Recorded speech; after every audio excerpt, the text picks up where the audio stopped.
Hi friends, welcome to కొత్తగా చందమామ కథలు. ఈరోజు మనం భువనసుందరి సిరీస్లో 6వ ఎపిసోడ్ చెప్పుకుందాం. ప్రపంచ ప్రఖ్యాత గ్రీక్ స్టోరీ అయిన ట్రాయ్కి తెలుగు ట్రాన్స్లేషన్ ఇది. ఇంతకుముందు ఎపిసోడ్లో 9 ఏళ్ల పాటు ట్రాయ్ నగరంపై గ్రీకుల ముట్టడి కొనసాగింది. కానీ చెప్పుకోదగ్గ యుద్ధం మట్టుకు జరగలేదు. ఇంతలో గ్రీకుల్లో అగ్రవీరుడైన వజ్రకాయుడు ట్రాయ్ నగరపు రాజకుమార్తె అయిన ప్రమోదిని చూసి ప్రేమించాడు. గ్రీకు పక్షాన్ని విడనాడినట్లయితే అతనికి ప్రమోదిని లభించేలా కనపడింది. వజ్రకాయుడు ఏదో నెపం మీద రారాజుతో తగాదా పెట్టుకొని యుద్ధరంగాన్ని విడిచిపెట్టి వెళ్ళాడు. వెంటనే ట్రోజనులు విజృంభించి గ్రీకు బలాలను భంగపరిచి వారి నౌకల్లో ఒకదానికి చిచ్చుపెట్టారు. ఆ తర్వాత చంద్రప్రభుడి నావ మండుతూ ఉండడం కంట పడగానే వజ్రకాయుడు రక్తం ఉడికిపోయింది.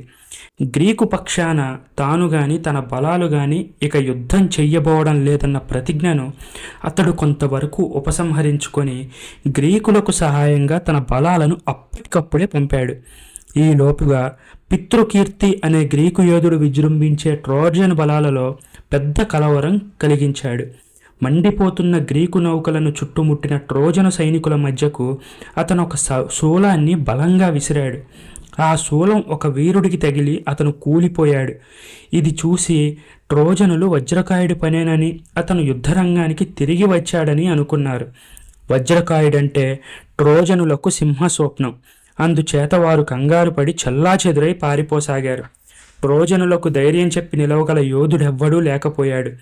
దురదృష్టవశాత్తు వీరసింహుడు భూదవిడి చేత గాయపడి అంతకు పూర్వమే యుద్ధరంగాన్ని విడిచి ట్రాయ్ నగరానికి తిరిగి వెళ్ళిపోయాడు. ట్రోజనులను ఈ విధంగా కలవరపరిచిన పితృకీర్తి చంద్రప్రభుడి నావ తాలూకు మంటలను ఆర్పి ట్రోజనులను తరమసాగాడు. అతను వజ్రకాయుడి కవచం ధరించి ఉండడం మూలాన ట్రోజనులు అతన్ని చూసి వజ్రకాయుడనే భ్రమపడ్డారు.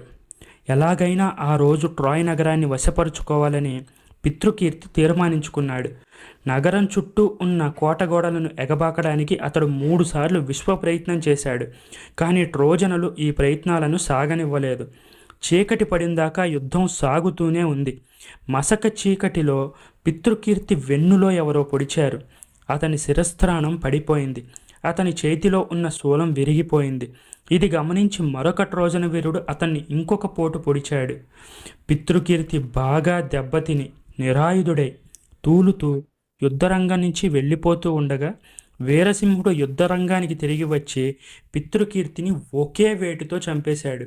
తరువాత అతను పితృకీర్తి ధరించిన కవచాన్ని ఒలిచి తీసుకున్నాడు. సరిగ్గా అదే సమయానికి ప్రతాపుడు భూధవుడు అక్కడికి వచ్చి పితృకీర్తి శవాన్ని ట్రోజనుల వశం కాకుండా బాగా చీకటి పడే వరకు కాపాడి తర్వాత దాన్ని తమ నౌకల వద్దకు చేర్చారు. పితృకీర్తి మరణ వార్త విని వజ్రకాయుడు మట్టిలో పొరలాడి శోకాలు పెట్టాడు. అతని తల్లి అయిన తటిని అతని కోసం సరికొత్త కవచం ఒకటి అప్పటికప్పుడు తయారు చేయించి అతని శిబిరానికి తెచ్చి ఇచ్చింది. వజ్రకాయుడు ఆ కవచాన్ని ధరించి రారాజు దగ్గరికి వెళ్ళి ఆయనతో రాజీ పడ్డాడు. తర్వాత అతను పితృకీర్తి చావుకు పగ తీర్చుకోవడం కోసం యుద్ధరంగానికి బయలుదేరాడు. అసలే ఆగ్రహావేశంలో ఉన్న వజ్రకాయుడు ప్రళయ రుద్రుడిలాగా యుద్ధరంగానికి వచ్చేసరికి ట్రోజనులు అతని దాటికి నిలవలేక చెదిరి పరిగెత్తసాగారు. వజ్రకాయుడు వారిని స్కమందర్ నదికేసి తరిమాడు. అక్కడ ట్రోజను బలాలను 2 కక్షలుగా చీలదీసి చిత్రవధ చేశాడు. ఆ యుద్ధంలో ఎలాగో చావు తప్పించుకుని ట్రాయ్ నగరం చేరిన వారు బెదిరిన లేళ్లలాగా కనిపించారు. గ్రీకు వీరులందరిలోకి అగ్రగణ్యుడు వజ్రకాయుడు, ట్రోజనులలో అగ్రగణ్యుడు వీరసింహుడు. కానీ వీరిద్దరూ ఇంతవరకు నేరుగా యుద్ధానికి తలపడలేదు. ఇప్పుడు తలపడ్డారు. వారి మధ్య జరిగే పోరు ఎలా పరిణమిస్తుందో చూడడానికి ఉభయ పక్షాల వారు యుద్ధం నిలిపేశారు. ఆరంభంలో వీరసింహుడు వజ్రకాయుడిని ఎదిరించడానికి బదులు అతడి నుంచి పారిపోసాగాడు. వజ్రకాయుడు అతని వెంటబడి తరమసాగాడు. అలా పారిపోవడంలో వీరసింహుడి ఉద్దేశం ఏంటంటే వజ్రకాయుడు చాలా కాలంగా యుద్ధానికి ఎడంగా ఉన్నందున యుద్ధం చేసే అలవాటు తప్పి ఉంటుందని, తన వెంట పరిగెత్తిస్తే వజ్రకాయుడు త్వరలోనే అలసిపోతాడని, ఆ తర్వాత తన చేతిలో సులువుగా ఓడిపోతాడని. కానీ వీరసింహుడి అంచనా తప్పింది. అతను ట్రాయ్ గోడల చుట్టూ 3 సార్లు పరిగెత్తించినప్పటికీ వజ్రకాయుడికి కొంచెం కూడా అలసట రాలేదు. చివరికి వీరసింహుడు పరిగెత్తడం మానేసి ఎదురు తిరిగి నిలబడ్డాడు. వజ్రకాయుడు అతని మీదకి వస్తూనే అతని గుండెలు దూసుకుపోయేట్టు పొడిచాడు. వీరసింహుడు కిందపడి ప్రాణాలు విడవబోతూ తన శరీరాన్ని తన వారికి అప్పగించమని వజ్రకాయుడిని వేడుకున్నాడు. కానీ వజ్రకాయుడు వీరసింహుడి తుది కోరికను లక్ష్యపెట్టలేదు. అతడు వీరసింహుడి కవచాన్ని ఒలిచి తీసుకొని వీరసింహుడి తాళ్లతో తన రథానికి కట్టేసి ఆ రథాన్ని తమ నౌకలకేసి తోలుకు వెళ్ళాడు.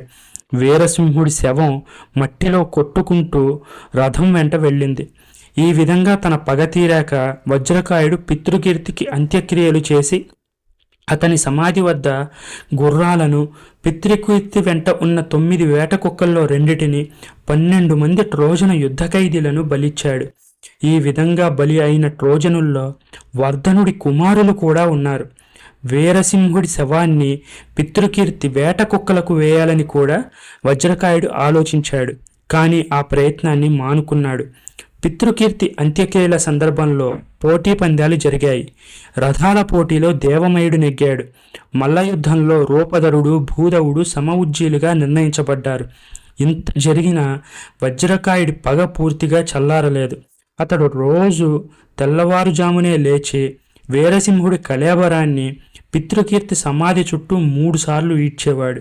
ఒకనాటి రాత్రి చీకటి జామున ట్రాయ్ రాజైన వర్ధనుడు గ్రీకు శిబిరానికి వచ్చి తన కుమారుడి కళేబరాన్ని కొనుక్కునే ఉద్దేశంతో వజ్రకాయుడి గుడారంలోకి ప్రవేశించాడు. వర్ధనుడు వచ్చేసరికి వజ్రకాయుడు గాఢ నిద్రలో ఉన్నాడు. తలుచుకున్నట్లయితే వర్ధనుడు వజ్రకాయుడిని సులువుగా హత్య చేసి ఉండవచ్చు. కానీ వర్ధనుడు ఆ పని చేయకుండా ఎంతో ఉదారంగా ప్రవర్తించాడు. వజ్రకాయుడు నిద్రలేచాక అతనికి వర్ధనుడికి సంప్రదింపులు జరిగాయి. వర్ధనుడు వజ్రకాయుడికి వీరసింహుడి ఎత్తు బంగారం ఇచ్చి అతని కళేబరాన్ని తీసుకునేలా నిర్ణయం జరిగింది. దీనికి ఉభయ పక్షాలు ఆమోదించిన మీదట గ్రీకులు ట్రాయ్ కోట గోడల వెలుపున ఒక కాటా అమర్చారు. ఒక వైపున వీరసింహుడి కళేబరాన్ని పెట్టి రెండో వైపున బంగారం తెచ్చి వేయమన్నారు. ట్రోజనులు వర్ధనుడి ధనాకారంలో ఉన్న బంగారపు అచ్చులను, నగలను ఊడ్చి తెచ్చి కాటాలా వేశారు. కానీ వీరసింహుడి శరీరమే కొద్దిగా మొగ్గు చూపింది. అప్పుడు వర్ధనుడి కుమార్తె ప్రమోదిని తన చేతి కంకణాలను ఊడ్చి కాటాలో వేసింది. వజ్రకాయుడు అదివరకే ప్రమోదిని అపారంగా ప్రేమించి ఉన్నాడు. అతడిప్పుడు ఆమె చేసిన పని చూసి వర్ధనుడికేసి తిరిగి, నాకు నీ బంగారం ఏమీ వద్దు, ప్రమోదిని నాకిచ్చి పెళ్లి చేసి భువనసుందరిని ప్రతాపుడి పరం చేయండి, మనం యుద్ధం మాని సంధి చేసుకునేట్టు నేను చూస్తాను అన్నాడు. కావలిస్తే ప్రమోదిని నువ్వు పెళ్లి చేసుకో, కానీ భువనసుందరిని మాత్రం నీకు అప్పగించాం, ఇష్టమైతే ఆ ప్రకారం సంధి ఏర్పాటు చేయి అన్నాడు వర్ధనుడు. ప్రయత్నించి చూస్తాను అన్నాడు వజ్రకాయుడు. వర్ధనుడు వీరసింహుడి కళాబరాన్ని తీసుకుపోయి యథావిధిగా అంత్యక్రియలు జరిపాడు. ఆ సమయంలో ట్రోజనుల రోదన మిన్నుముట్టింది. వీరసింహుడి మరణం వారందరినీ చాలా కలతపెట్టింది. వజ్రకాయుడు ప్రమోదిని పెళ్లాడి యుద్ధాన్ని విరమించే ప్రయత్నానికి పూనుకోవడంలో తన చావు తానే కోరి తెచ్చుకున్నాడు. ఎలాగైనా యుద్ధం నిలిచిపోతుందనే ఉద్దేశంతో ప్రమోదిని ఈ ఏర్పాటుకు ఒప్పుకున్నది. కానీ ఆమె వజ్రకాయుణ్ణి క్షమించలేదు. ఎందుకంటే అతడు తన అన్న అయిన ఇలియుణ్ణి చాలా క్రూరంగా హత్య చేసి ఉన్నాడు. ప్రమోదిని వజ్రకాయుణ్ణి ప్రేమిస్తున్నట్లు నటించి అతని ప్రాణ రహస్యం తెలుసుకుంది. ఆమెపై ప్రేమ కొద్దీ వజ్రకాయుడు తన కుడికాలి మడపలో చావు ఉన్న సంగతి చెప్పేశాడు. అతడి శరీరం వజ్రకాయం కాగలేందుకు అతడి తల్లి అతడి బాల్యంలో ఆ మడమను ముట్టుకునే నీటిలో ముంచింది. నీవు సూర్య ఆలయానికి నిరాయుధుడివై పాదరక్షలు లేకుండా వచ్చినట్లయితే అక్కడ సూర్యభగవానుడికి బలులు ఇచ్చి మన పెళ్లి ఖరారు చేసుకుందాం అని ప్రమోదిని వజ్రకాయుడితో చెప్పింది. వజ్రకాయుడు ఆ ప్రకారమే ఆలయానికి వచ్చాడు. అక్కడ ఆమె వెంట ఆప్త బంధువులు కొందరున్నారు. ఆమె అన్న అయిన హరిభయంకరుడు వజ్రకారుడిపై ఆపేక్ష ఉన్నట్టు నటిస్తూ అతన్ని గట్టిగా ఆలింగనం చేసుకున్నాడు. అదే సమయంలో మోహనుడు విగ్రహం చాటు నుంచి వజ్రకాయుడి కుడికాలి మడమను ఒక విషపు బాణంతో కొట్టాడు. అయినా వజ్రకాయుడు వెంటనే చావలేదు.